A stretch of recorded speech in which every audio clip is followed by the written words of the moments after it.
dia tu memandang hina kepada dosa kecil. Sebab yang kedua tu dia berasa seronok dengan dosa yang dia buat tu. Yang ketiga dia bermudah-mudah supaya Allah Ta'ala itu mengampunkan dosa dia. Dia ambil remeh lah, dia ambil mudah. Dan sekarang yang keempat, bahawa dia tu mengerjakan dosa kecil secara terang-terangan. Terang-terangan ni maknanya di depan orang. Kalau tidak terang-terangan ataupun dia panggil tersembunyi, maknanya seorang-seorang lah dia buat. Jadi kalau dia buat dosa kecil tu depan orang, maka hukumnya dosa besar. Bahkan bangga pula dosa tersebut di depan orang, lagilah kau besar. Maka dia bawa marilah hadis Nabi sallallahu alaihi wasallam, sabda Nabi sallallahu alaihi wasallam, kullu ummati, tak payah baca bahasa Arab tu, ringkas cerita. Hadis tu riwayat Imam Bukhari dan Muslim daripada Abu Hurairah radhiyallahu taala anhu. Artinya, arti sabda Nabi sallallahu alaihi wasallam, tiap-tiap umat aku dimaafkan daripadanya, daripada tiap-tiap umat tu. Dimaaf sini dibuat kurungan, tiada dosa bagi mereka itu umat. Dimaafkan melainkan yang berterang-terang dengan maksiat. Melainkan dengan mana apa dibuat kurungan, tiada dimaafkan daripada mereka itu umatku. Jadi umatku ni dimaafkan dosa kecuali orang yang buat dosa dengan terang-terangan. Ni kalau rujuk kepada dosa kecil lah. Kalau dosa besar tidak perlu syaratnya terang-terangan depan orang. Bahkan duduk seorang-seorang pun hukumnya dosa besar. Kalau dosa besar lah, contohnya bunuh diri. Dia tak bunuh diri depan orang, dia bunuh diri seorang bilik, dalam bilik. Haram juga dosa besar. Ataupun dia tu seorang-seorang syirikkan Allah Ta'ala, juga dosa besar dan kufur. Tu tidak syarat lah kata kena depan orang. Jadi hadis ini khusus seolah-olah Syekh Abdul Qadir Al-Mandili rahimahullahu ta'ala meletakkan khusus kepada perbahasan dosa kecil yang menjadi dosa besar, iaitu dosa yang dibuat secara terang-terangan, maka dia menjadi dosa besar. Bila jadi dosa besar, maka status dia jadi fasik. Jadi fasik. Bila fasik, maka dia tidak boleh jadi wali, dia tidak boleh jadi saksi nikah, saksi zina, saksi anak bulan Ramadan, Syawal, tak boleh kau. Kena bagi orang lain. Kalau dia yang jadi saksi, tidak sah untuk orang lain ikut. Dan setengah daripada menzahirkan dan menerangkan maksiat itu, bahawa mengerjakan oleh seorang pada malam akan pekerjaan yang jahat, kemudian masuk ia seorang pada masa pagi-pagi, pada ketika menutupi Allah Ta'ala akan dosa yang dia buat tadi, maka berkata ia seorang, aku kerjakan semalam bagian-bagian. Tu contoh macam mana dia buat dosa terang-terangan. Dia asal buat dosa sembunyi-sembunyi, dia buat pada waktu malam, dia kata orang tak ada lah. Lepas tu esok pagi, siang, dia pergi kabur orang, kata aku buat dosa semalam sekian-sekian. Itu dosa terang-terangan. Sebab itu tidak betul. Tidak betul, bahkan tak betul. Tak betul program-program yang membabitkan suruh sebut salah hidup. Tak betul. Jadi ada sebahagian program-program, tak kisahlah program tu ada kaitan suami isteri ke, tak ada kaitan suami isteri ke, dia suruh sebut kesalahan yang dulu, yang mana kesalahan dulu tu dia taubat dah. Tujuan dia untuk orang ramai ambil peringatan, ambil pengajaran. Itu tak betul. Kerana kalau dia ucap balik seolah-olah dia memberitahu kepada orang lain terhadap aib dia sendiri, memberitahu tentang aib sendiri, hukum dia haram. Bahkan kita boleh menipu kalau nak tutup aib sendiri. Kita buat curi, kita mengaku tak curi, boleh, supaya tutup aib itu. Sebab tu kena ada saksi kalau buat jahat ni. Bila saksi ni mana kita tak boleh pergi mana dah, ada orang nampak dah benda. Contoh zina 4 orang. Jadi kalau contoh orang tuduh kita zina, kita boleh kata saya tak pernah zina, boleh, walaupun kita asal hakikat zina. Sampailah tubik 4 saksi, barulah kita tak boleh bohong lah. 4 saksi sampai nampak. Rakaman kamera tak dikira saksi. Dia kena saksi 2 mata lendir kita ni. Jadi 4 orang, makna 8 mata tengok dia zina, baru sabit hukum zina hudud dia. Payah nak buat gitu. Dia zina depan orang, betul. Barulah sabit zina. Dia zina dalam bilik, orang lain tak nampak. Dia boleh mengaku, dia boleh tidak mengaku dia zina. Jangan pergi mengaku pula. Lepas tu sendiri-sendiri taubat dengan Allah Ta'ala tu sendiri-sendiri. Jadi jangan kabur korang. Jadi program-program yang menyebabkan dia tu kena ungkapkan balik kesalahan dia, apatah lagi kesalahan orang lain, itu lagi dah tu. Kalau program tersebut tidak betul cara. Biasanya ni lah budak-budak universiti lah. Dia buat program akhir-akhir tahun ke apa tu, ice breaking dengan tampar tau. Lepas tu dia buat macam unggun api tengah-tengah tu. Malam-malam orang duduk sekeliling, suruh sebut siapa yang dia tak puas hati. Siapa yang dia tak puas hati dan benda apa yang tak puas hati. Suruh cakap. Kononnya nak ukhuwah lah. Ukhuwah kalau betul dia. Kononnya nak berukhuwah lah, bersaudara. Supaya kita dapat saling memaafkan. Bukan masalah tu. Masalahnya cakap aib orang yang orang lain tak tahu pada asalnya. Tiba-tiba dia jadi tahu. Gitu dia ni. Sudah. Kawan tu sebut, saya tak puas hati dengan Muhammad. Muhammad ni selalu bangun pukul 3 bising. Contoh. Itu aib kan? Walaupun bukan benda dosa, benda aib. Orang baru tahu, kaki bising kawan ni. Sudah. Tak pasal-pasal tahu benda lain. Itu kalau benda biasa ni. Kalau benda yang membabitkan dosa, petah lagi. Saya dulu pernah berzina sekian-sekian. Relax cakap. Tu. Saya dah taubat dah. Saya pernah berzina dulu 150 kali. Kamu orang apa? Tak boleh, hukum dia haram.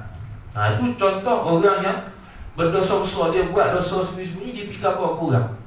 Walaupun orang tu tak nampak dia buat dosa semalam, tapi dia kabur ke orang tu, itu menzahirkan dosa. Itu seolah-olah berbuat dosa secara terang-terangan. Itu contoh yang disebutkan oleh kitab itu. Dan berbagi-bagi mana tadi? Dan sungguhnya telah bermalam ia seorang menutupi akan seseorang tadi oleh Tuhannya, Tuhan seorang. Yang ini menutupi akan aib dia pada malam hari. Dan berpagi-pagi ia seorang, membuka ia seorang akan penutup Allah Ta'ala daripadanya, daripada seorang, dengan memasyhurkan dosa seorang. Itu yang tak tu. Masyhur ni sehingga kan orang tahu kita buat dosa apa. Padahal dah bertobat dah. Jadi kita wajib tutup dosa kita. Wajib. Kecuali memang dah sabit kesalahan, tak ada gimana dah, lain kita lah. Ni kalau selagi mana boleh elok, kena elok. Kemudian dia kata kemudian berdosa mandiri. Yang kelima, ni sebab yang kelima, kenapa dosa kecil jadi dosa besar. Bahawa keluarlah dosa kecil itu daripada orang yang alim, yang diikut akan dia akan orang alim. Orang alim buat dosa kecil jadi dosa besar. Orang alim tu berpengaruh. Orang alim tu berpengaruh, orang ikut ramai. Dia buat dosa kecil pun automatik dosa besar sebab dia ada pengikut. Takut benda yang dia buat tu nampak kecil dosa, tapi orang ikut, semua pakai ikut belakang dosa yang dia buat tu. Itu orang lain itu dapat dosa besar. Jadi dosa, jadi orang alim pun payah juga. Jadi jahil pun payah juga, jadi alim pun payah juga. Masing-masing payah belakang. Hak jahilnya kena keluar daripada kejahilan, kena dosa. Hak alim pula kena jaga benda-benda yang patut dijaga, kalau tak dosa juga. Bahkan dosanya lebih 2 kali ganda daripada orang biasa kalau dia buat benda haram. Sebab dia tahu benda tu haram, tiba-tiba dia pergi buat juga. Itu hukumnya 2 kali ganda dosa dia. Jadi dosa orang alim yang berpengaruh ni, dia dapat dosa besar. Wal'iyadzubillah. Maka demikian itulah dosa besar ia orang tersebut. Kerana bahawasanya berkekalan ia dosa tadi, kemudian yang selepas daripada mati orang alim tu. Sebab dia ramai pengikut. Jadi benda tu tak betul, dosa kecil. Okeylah, tak apa dosa kecil. Tapi di mata orang benda tu dia tak tahu tu dosa, dan dia buat seperti mana orang tu buat. Maka bila dia mati, apa yang dia buat tu masih dibuat dan diamalkan oleh pengikutnya. Dosa. Ini dosa jariah dia panggil. Bukan amal jariah, dosa jariah. Sebab kita buat satu benda, orang lain ikut benda jahat. Kita buat satu benda baik, orang lain ikut benda baik itu, kita dapat dosa, kita dapat pahala. Orang lain, kita ni menjadi punca kepada orang lain buat dosa, kita pun dapat dosa. Ini jaga-jaga. Sabda Nabi sallallahu alaihi wasallam, Man sanna fil islami sunnatan sayyi'atan kana alaihi wizruha wa wizru man amila biha min ba'dihi min ghairi an yanqusa min awzarihim syai'un. Ini hadis riwayat Imam Muslim daripada Jarir bin Abdullah radhiyallahu taala anhu. Arti sabda Nabi sallallahu alaihi wasallam, barang siapa berjalan ia barang siapa pada Islam akan jalan yang jahat. Jalan ni makna dia buat satu benda dalam Islam, jalan tu benda yang dia buat tu jahat. Niscaya adalah atas seorang tadi dosanya, dosa seorang dan dosa mereka yang mengerjakan akan dia akan perkara tadi, akan jalan tadi, kemudian daripada apa yang dia buat. Siapa yang buat satu benda jahat, orang lain ikut, dia dapat dosa dia dan dia dapat dosa orang yang ikut dia. Tu. Jadi kalau contoh dia promote, dia iklan benda jahat, benda maksiat, dia dosa, orang lain ikut, dia pula dapat dosa orang lain ikut. Betul. Jadi berganda dosa dia. Kalau banyak follower, kalau banyak dosa dia, buat bersama. Wal'iyadzubillah. Kemudian dia kata musannif rahimahullah ta'ala, kemudiannya daripada ketiadaan.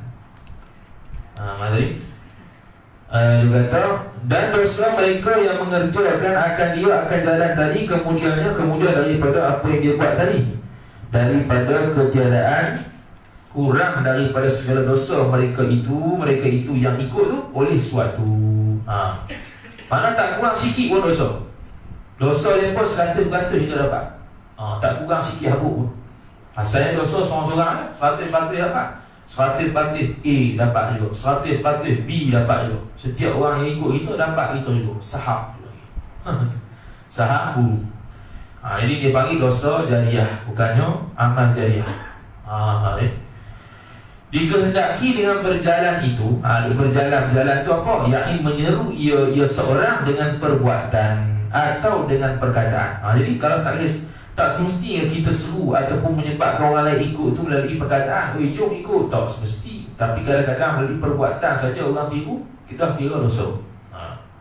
Kita buat satu perbuatan, satu benda yang menyebabkan orang lain ikut kita buat tu, dan benda tersebut dosa, maka kita pun dapat dosa sekali.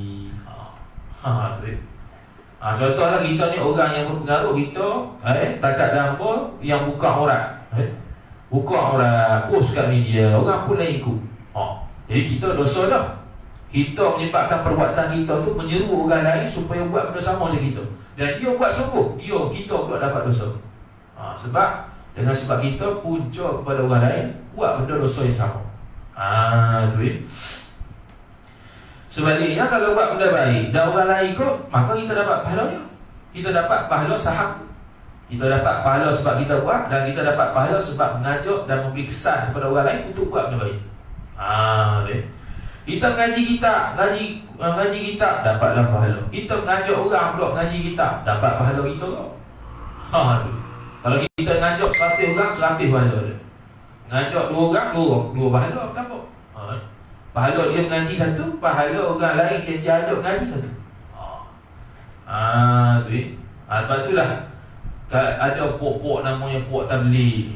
Puak tabligh tu ajak pergi sembahyang jemaah lah, pergi majlis bayan dulu, terang-terang nasihat tu lah. Tu antaranya dia mengajak ke arah kebaikan. Kalau orang ikut, dia dapat pahala.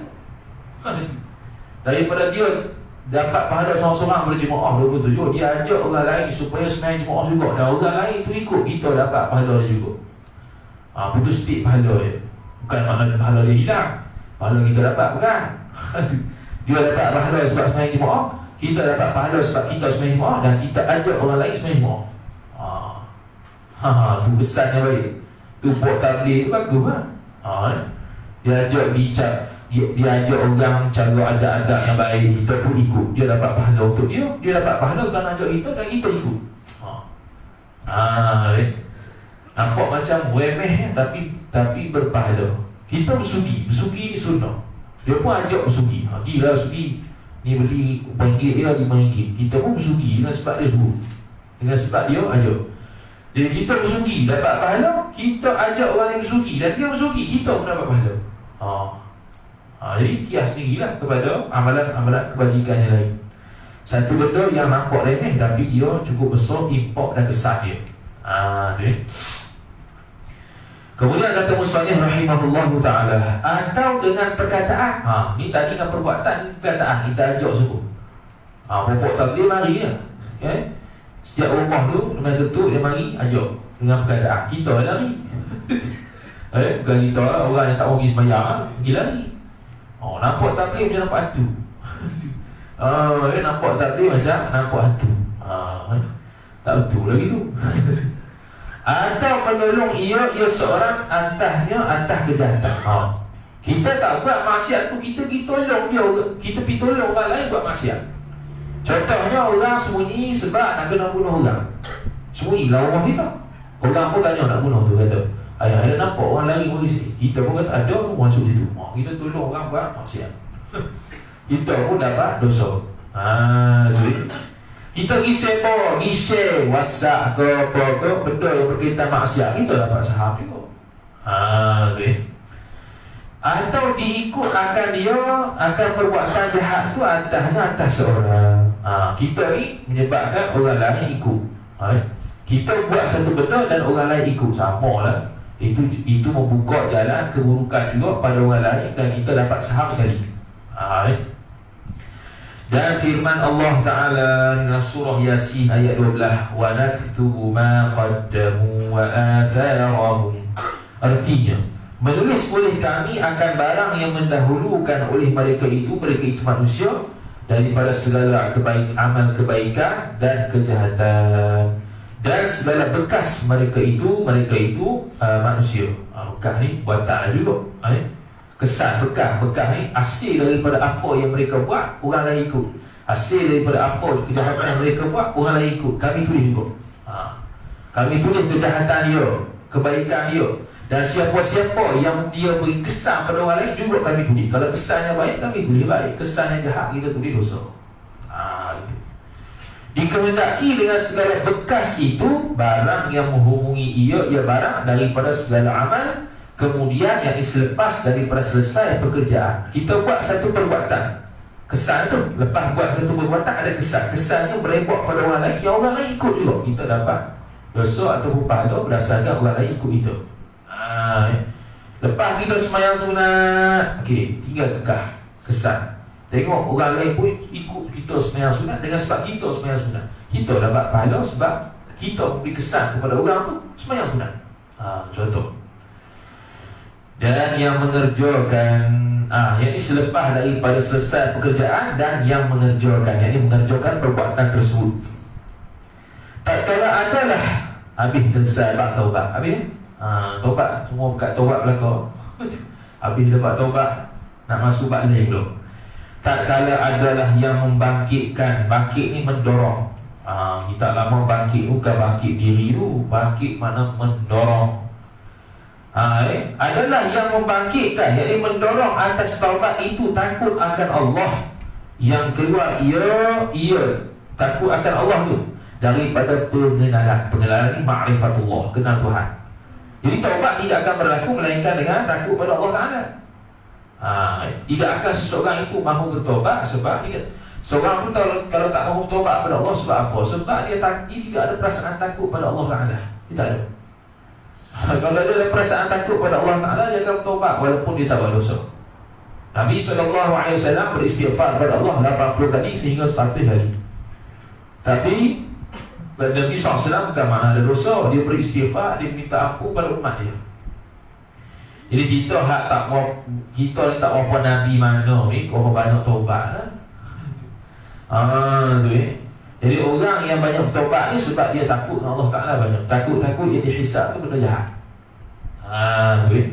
Maka dengan sebab itu niscaya memperiringkan oleh hamba Tuhan kita ni akan menyatakan takut, iaitu khauf. Maka hamba pun berkata, bab yang kedua pada menyatakan khauf. Arti khauf, takut akan Allah Ta'ala. Takut ni bahasa Melayu. Takut ni ada 3. Pertamanya takut yang dipanggil sebagai khauf. Takut yang dipanggil sebagai khauf ni ialah takut buat maksiat. Itu takut khauf.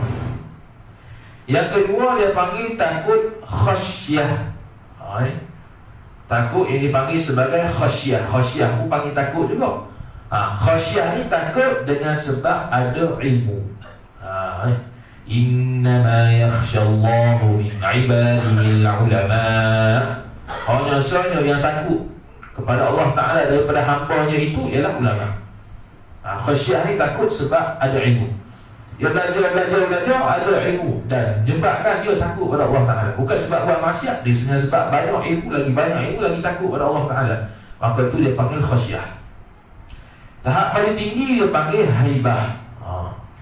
Haibah ni ialah takut semata-mata kerana Allah Ta'ala, zat Allah, rasa kewujudan Allah, kuasaan Allah. Dia rasa takut sebab tu. Tu dia panggil haibah. Jadi kita tasawuf kita ni bincang berkenaan dengan takut pada Allah Ta'ala tahap khauf, iaitu takut kepada maksiat, supaya kita tak buat maksiat. Ketahui olehmu bahwasanya takut itu bukan video. Kalau kita Jawi baca video habis kita pedih hati. Gitu. Ketahui olehmu bahwasanya takut itu pedih hati dan sakit hati dengan sebab yang dibenci pada masa yang akan datang. Tu takut. Apa dia?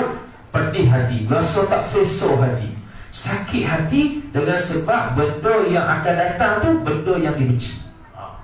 Contoh, benda yang akan datang tu masuk neraka. Jadi takut tak? Takut kan? Sebab apa? Dia berasa tak sedap hati, berasa sakit hati kalau esok-esok dia kena masuk neraka. Mari sekarang ni perasaan takut.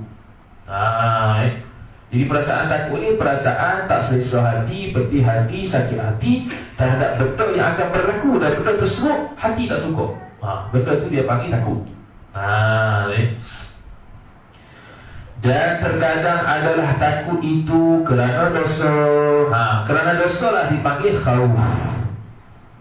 Contoh orang nak ajak dia curi, dia pun takut curi, masuk neraka kan. Tu khauf. Dia takut nak buat maksiat. Hebat. Dapat takut yang tahap khauf pun hebat dah. Dengan sebab khauf ni dia boleh lahir sifat suka untuk bertaubat kepada Allah Subhanahu wa Ta'ala. Dan terkadang ada ia takut itu kerana mengenal sifat Allah Ta'ala. Ini dia panggil haibah. Dia panggil haibah kerana sifat Allah Ta'ala Maha Kuasa. Dia takut kerana Allah Ta'ala itu wujud, kerana Allah Ta'ala itu Maha Berkuasa, Maha Berkehendak, Maha Melihat, Maha Mendengar. Hebat. Tu haibah. Dan yang kedua ini, dia tak sebut yang seterusnya. Ada satu lagi, iaitu takut dengan sebab ilmu, iaitu khasyah. Takut dengan sebab ada ilmu. Lagi banyak ilmu lagi takut dia pada Allah Ta'ala. Muhasabah diri dia, aku ada banyak ilmu, ibadat tak banyak mana lagi. Muhasabah diri, padahal ibadat banyak dah. Ngaji kitab tu ibadat dah tu. Saya baca kitab tu untuk kenalkan umat pada agama Allah Ta'ala, ibadat tu. Cuma dia berasa tak ada ibadat. Itu orang yang muqarrabin. Muqarrabin ni orang dekat dengan Allah Ta'ala. Kaedah dia hasanatul abrar, sayyiatul muqarrabin. Orang baik buat baik, tapi di sisi orang yang dekat ni pada Allah Ta'ala, dia berasa dosa. Orang baik buat baik, sembahyang duha 2 rakaat. Okey, bagus. Tapi orang yang dekat diri dengan Allah Ta'ala, sembahyang duha 2 rakaat ni macam tak sembahyang. Dia akan buat lebih 12 rakaat, contoh. Ataupun 8 rakaat atas pandangan mu'tamad mazhab Syafi'i.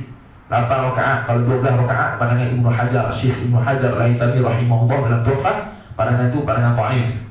Pandangan mu'tamad mazhab Syafi'i, sembahyang duha 8 rakaat sahaja. Cuma boleh nak buat 12. Dalam kitab Hidayatus Saliki, Syekh Abdul Samad Al-Falibani rahimahullah ta'ala juga sebut paling banyak 12 rakaat. Diikut Syekh Ibnu Hajar pandangan dhaif. Jadi orang yang dekat ni kepada Allah Ta'ala, dia berasa 2 rakaat tu macam tak sembahyang, dia pun sembahyang lebih. Tu orang yang berasa bersalah Allah Ta'ala. Jadi sebab itu Nabi Adam alaihi salam, Nabi Musa alaihi salam, Nabi Ibrahim alaihi salam, Nabi Isa alaihi salam, bila di hari akhirat, bila umat pakat minta suruh syafaat, dia kata nafsi, nafsi, aku tak layak, aku tak layak. Diri sendiri, ambil cara diri sendiri lah, aku tak layak nak beri syafaat ni. Sebab dulu aku buat dosa dengan Tuhan. Dia berasa buat dosa. Padahal tak dikira dosa. Sebab Nabi-Nabi dan Rasul-Rasul maksud orang yang dijaga dan dipelihara Allah Ta'ala daripada dosa. Tapi dia berasa berdosa sebab dekatnya diri dia pada Allah Ta'ala, sehingga akan berdekcik rasa dosa.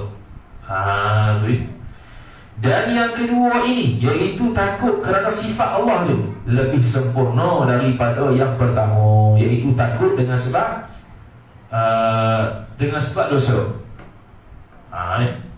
Sebab apa? Sebab takut nak buat dosa, makna dia terintah buat dosa juga. Ada terintah di dia nak buat dosa juga. Tapi kalau takut kerana sifat Allah Ta'ala, tak terintah buat dosa tu. Semua bab-bab kemuliaan yang terintah. Sifat Tuhan, wujud Tuhan, kidam Tuhan, kuasa Tuhan, kehendak Tuhan.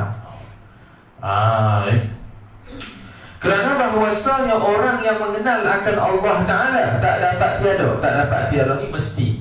Ini perkataan lama lah, la budda. Ni kalau pergi universiti tak ada pakai perkataan ni, tak dapat tiada. Ada ke tak? Dia tanya balik. Tak dapat tiada. Dapat ke tak? Dia tanya balik. Dia buat main gitu. Ni kitab lama lah, kitab syarat. La budda lahu, tak dapat tidak. Tak dapat tidak mesti. Tu ya. Mesti ataupun siogianya. Takut ia seorang akan Allah Subhanahu Wa Ta'ala. Jadi orang yang kenal Tuhan akan takut dengan Allah Ta'ala, mesti. Orang yang kenal Tuhan pula terbahagi kepada dua, iaitu ma'rifatullah ammah dengan ma'rifatullah khassah. Ma'rifatullah ammah, ma'rifatullah, mengenal Tuhan secara umum. Itu akidah. Belajar akidah, wujud, kidam, bapa, mukhalafah, sampailah qauluhu mutakalimah tu, dapatlah ma'rifatullah, kenal Tuhan. Allah Ta'ala ni maha dengar. Jadi aku kena cakap doa elok lah. Kerana kau dia catat, esok kena tanggungjawab depan Tuhan apa yang kita cakap. Betul. Melihat Allah Ta'ala, Allah Ta'ala melihat segala perbuatan kita. Jadi kita tidak boleh bersembunyi daripada Allah Ta'ala, walaupun duduk seorang-seorang dalam bilik yang gelap, di malam yang gelap. Nanti akan dipertanggungjawabkan kepada Allah Subhanahu Wa Ta'ala. Jadi dia kau takut sebab dia kenal Tuhan. Yang kedua, ma'rifatullah khassah, khusus. Apa dia? Allah Ta'ala mencampakkan kepada orang-orang tertentu mengenal Tuhan lebih daripada pada orang biasa. Itulah mari sampai tahap zawqiyah, cinta mabuk dengan Tuhan, sehingga mengatakan Allah belaka, akulah Allah, tersasu dia bagi. Dia panggil apa? Syabahat. Akulah Allah, bukan dengan aku Tuhan. Dia nak kata aku hamba Allah, dia ringkas jadi aku Allah. Bukan boleh buat saya saja tu, buat saya tak boleh lah. Ni mabuk cinta ni. Allah mabuk cinta makhluk pun kita tahu dah. Makhluk cinta dengan Tuhan kita tak boleh buat-buat. Makhluk cinta apa? Cinta makhluk, mabuk cinta dengan makhluk pun kita boleh bayang dah. Apatah lagi mabuk cinta dengan Tuhan. Tu kita tak nak bayang lah, sebab kita tak pernah lalui. Jadi dia ada istilah khusus yang mana orang perkataan orang yang mabuk cinta dengan Tuhan ni tak boleh nak diguna oleh semua orang. Kadang-kadang benda tu pelik. Untuk dia saja. Nak buat saja-saja tak boleh. Kerana inilah berfirman Allah Subhanahu Wa Ta'ala. Ini surah Al-Fatir, surah Fatir, ayat yang ke-28. Innama yakhshallahu min ibadihi al-ulama. Ini khasyah. Ini khasyah. Artinya hanya saja takut akan Allah Ta'ala daripada segala hamba Allah oleh sekalian orang alim. Orang alim siapa dia? Iaitu orang yang ada ilmu dan beramal dengan ilmu. Itu orang alim. Imam Al-Ghazali rahimahullah ta'ala sebut, man amila bila ilmin, kan, al-amalu bila ilmin, kan, al-ilmu bila ilmin junun, al-ilmu bila ilmin junun, wal-amalu bila ilmin la yakun. Ilmu tanpa amal gila, amal tanpa ilmu sia-sia. Mereka perkataan ada ilmu tak ada amal gila. Nak berat. Ada ilmu untuk apa tak beramal? Ada ilmu masih lagi buat benda haram, ada ilmu masih lagi tidak tunai kewajipan. Jadi dia tu seolah-olah gila. Ada amal, banyak amal dia, tak ada pula ilmu syarat sombatan tak tahu, sia-sia, tidak sah ibadat dia. Dan bahawasanya takut itu mengikut pengenalan, iaitu mengikut tahap ma'rifah kepada Allah Subhanahu wa ta'ala. Lagi tinggi dia kenal Tuhan, lagi tinggilah dia takut pada Allah Subhanahu wa ta'ala.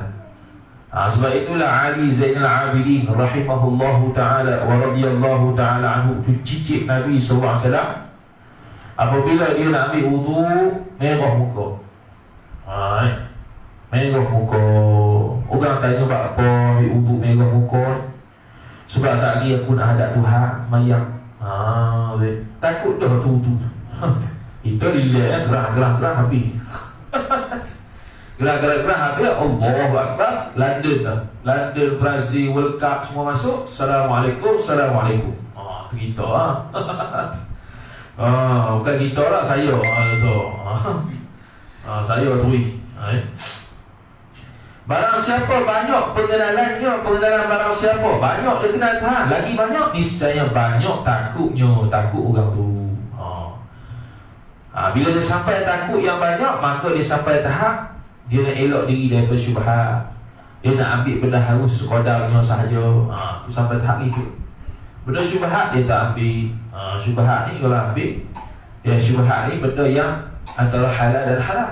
Halal tidak, haram tidak, syubhat. Jadi syubhat ni perlu dijauhi. Da' ma yaribuka ila ma la yaribuk, kata Nabi sallallahu alaihi wasallam. Tinggallah kamu akan perkara yang ragu kepada benda yang tak ragu. Jadi kalau kita pergi mana-mana kedai, sebelah ada ayam, tak payah makan. Tak ragu-ragu halal kedok tu yang tak ada siji halal, tak payah makan. Itu orang yang takut syubhat, dia akan elokkan. Sampai setahap lagi, dia akan mengambil benda harus sekadarnya sahaja. Tidur secukupnya sahaja, tak lebih. Makan secukupnya sahaja, tak lebih. Cakap pun sekadar-kadar sahaja, tak lebih dan tak kurang. Sebab apa? Setiap perkataan, setiap perbuatan itu dihisap Allah Ta'ala, dia kira situ. Itu orang yang sedar diri lah.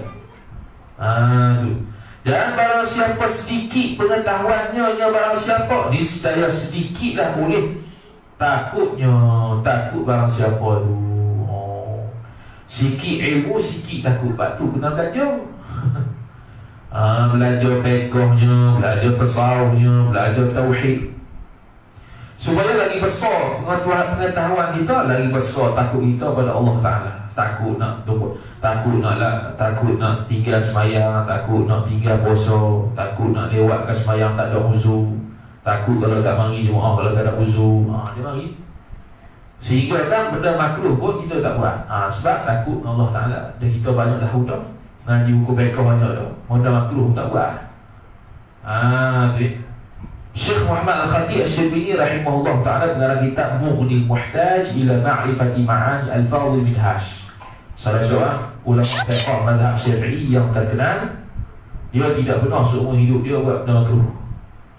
Ulama fiqh. Qadi Abu Syuja' radhiyallahu ta'ala anhu mengarang kitab Matan Abu Syuja'. Dia hidup 160 tahun. Umur dia 160 tahun. Punya panjang. Orang tanya dia apa rahsia umur panjang ni? Bukannya makan vitamin ke, supplement, bukan. Dia kata satu je. Iaitu aku waktu muda aku tinggal maksiat. Habis. Waktu muda aku tinggal maksiat. Habis. Tinggal maksiat ke mana kalau tak ada ilmu?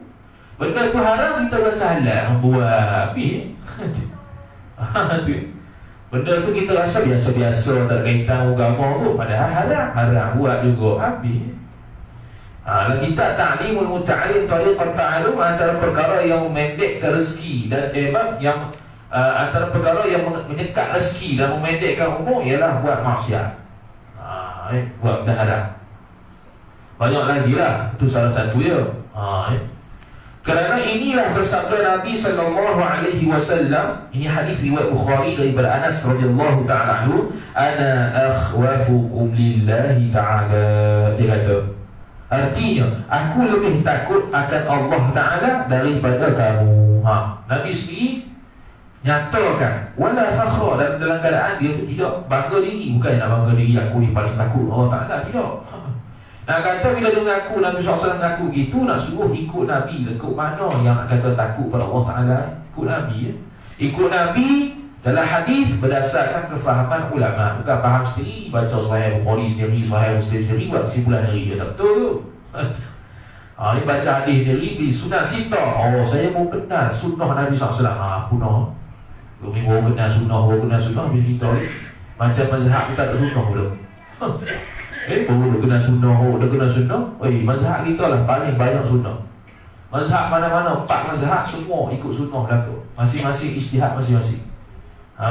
Waktu kita tidak boleh menyatakan mazhab sekian-sekian tu tak ikut sunnah, tak boleh. Tak boleh kata ni. Mazhab sekian-sekian tu tak ikut Nabi SAW, tak boleh. Sebab cara istinbat cara lain. Istinbat hukum, cara faham dalil itu beza-beza ulama. Mazhab Maliki faham lain, mazhab Syafi'i faham lain, mazhab Hanafi faham lain. Innamal a'malu binniyat, hadis Nabi SAW. Hanya sahaja amalan itu berdasarkan niat. Mazhab Syafi'i faham lain, mazhab Hanafi faham lain. Mazhab Syafi'i kata hanya sahaja amalan itu hanya sahaja amalan itu dengan sebab niat, iaitu hanya sahaja amalan itu dapat sah dengan niat. Mazhab Syafi'i faham gitu. Mazhab Hanafi tak faham, bukan begitu. Tapi maksudnya sesuatu amalan itu hanya sahaja akan sempurna dengan niat. Beza pula. Jadi mazhab Hanafi kata, niat tu hanya menyempurnakan amal, dia bukan sahkan amal. Mazhab Syafi'i, dia faham niat itu mengesahkan amal. Tak ada niat tak sah amal. Mazhab Hanafi, niat itu bukan tak sah kalau tak ada, tapi dia hanya menyempurnakan. Kalau tak ada niat, maka tidak sempurna ibadah dia. Begitu. La salata, tidak ada sembahyang bagi orang yang tak baca Al-Fatihah. Hadis Nabi. Mazhab Syafi'i faham lain, mazhab Hanafi faham lain. Mazhab Syafi'i kata, kami faham kata tidak ada salat bagi seseorang yang tak baca Fatihah. Yakni tidak sah seseorang yang tak baca Fatihah. Tak sah sembahyang dia. Mazhab Hanafi kata tidak sempurna sembahyang seseorang kalau tak ada Fatihah. Dengan mana kalau tak ada Fatihah sah tapi tak sempurna. Itu mazhab Hanafi. Jadi satu dalil, satu hadis, satu ayat Quran faham beza-beza. Aula masdumun nisa, janganlah kamu sentuh perempuan. Mazhab Syafi'i lain, mazhab Hanbali lain, mazhab Maliki lain, mazhab Hanafi lain. Pak mazhab kamu jangan sentuh perempuan. Mazhab Syafi'i sentuh secara mutlak, sama ada sentuh sengaja, tak sengaja, syahwat kau, tak ada syahwat kau, batal wudu. Kalau mazhab Hanbali, mazhab Maliki, sentuh situ, sentuh bersyahwat sahaja baru batal. Sentuh tak bersyahwat tak batal. Mazhab Hanafi dia faham sentuh situ subuh. Lagi ya. Sentuh tak syahwat tak batal. Sentuh dengan syahwat tak batal, asalkan tak subuh je. Kalau subuh batal. Itu mazhab Hanafi. Jadi macam mana kita yang orang awam yang biasa-biasa ni nak tarjih kata mazhab tu lah betul. Tak boleh Orang awam ni orang yang selain daripada ulama yang bertaraf mujtahid. Orang awam berlaku. Sebab tu dia ada ulama dia ada tahap dia. Ulama mujtahid mutlak, ulama mujtahid madhab, ulama awam. Ulama awam pun ada. Ulama dah, orang awam lagi. Kita tak tahu nak ulama kau awam. Jadi mazhab lain-lain beza cara faham dalil. Jadi kita bukan sahibul dalil, bukan orang yang reti dan faham dalil. Jadi tak usah tanya dalil, tak nak faedah. Baik, kita bagi satu dalil. Wala taqrabuz zina, kita faham tak? Ataupun ya Aba Umair, ma fa'ala Nughayr. Wahai Abu Umair, apa yang kamu buat dengan ya Aba Umair, ma fa'ala Nughayr. Wahai Abu Umair, apa yang kamu buat dengan burung tu? Hadis. Kalau kita faham tak? Boleh istinbat hukum. Imam Syafi'i tak tidur sebab fikir hadis tu boleh istinbat berpuluh-puluh hukum. Tu Imam Syafi'i kalau tak tepat tu lah. Dia boleh istinbat beberapa puluh hukum dengan hadis ya Aba Umair ma fa'alat Nughayr. Kalau kita bukan terpenuh tak faham. Kok mana 80 lebih puluh boleh istinbat hukum tak faham. Yang faham dia Nabi SAW tegur budak-budak tu ya. Hak tu yang kita faham. Tak ada balik. Sebab tu Kita bukan sahibul dalil. Kita tidak ada ilmu nahwu, ilmu bayan, ilmu badi', ilmu sarah, ilmu mantiq, ilmu istiqah, ilmu wada', ilmu tafsir, ilmu akidah, ilmu tasawuf, ilmu fiqh. Banyak weh. Tak boleh tafsir Quran. Macam kemudian kata Musallih rahimahullah ta'ala, kemudian habis selesai, kerana inilah berfirman Allah Ta'ala habis selesai, dan bahawasanya takut itu mengikut pengenalan Nabi. Kerana inilah Nabi juga. Mana ni? Kerana adalah Nabi SAW lebih banyak pengetahuan daripada orang lainnya, daripada orang lain daripada Nabi. Sebab tu dia paling takut, sebab dia paling alim. Nabi dan Rasul lah yang paling alim, sebab ilmu dia berdasarkan wahyu. Allah Ta'ala beritahu. Sahabat-sahabat bagi tanya, tunggu sekejap, tunggu wahyu ada. Hari dia beritahu. Nabi SAW kalau dah tahu, dia beritahu. Kalau tak tahu, dia suruh tawakal dulu, tengok. Tunggu daripada wahyu Allah Ta'ala. Dan bahawasanya takut itu satu kelakuan yang dipuji. Wallahu ta'ala a'lam.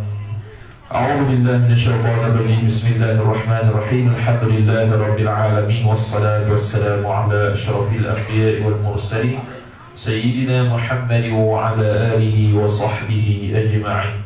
اللهم زدنا علما وارزقنا فهما اللهم زدنا علما وارزقنا فهما اللهم زدنا علما وارزقنا فهما وصلى الله على سيدنا محمد وعلى آله وصحبه وبارك وسلم والحمد لله رب العالمين والسلام عليكم ورحمة الله وبركاته.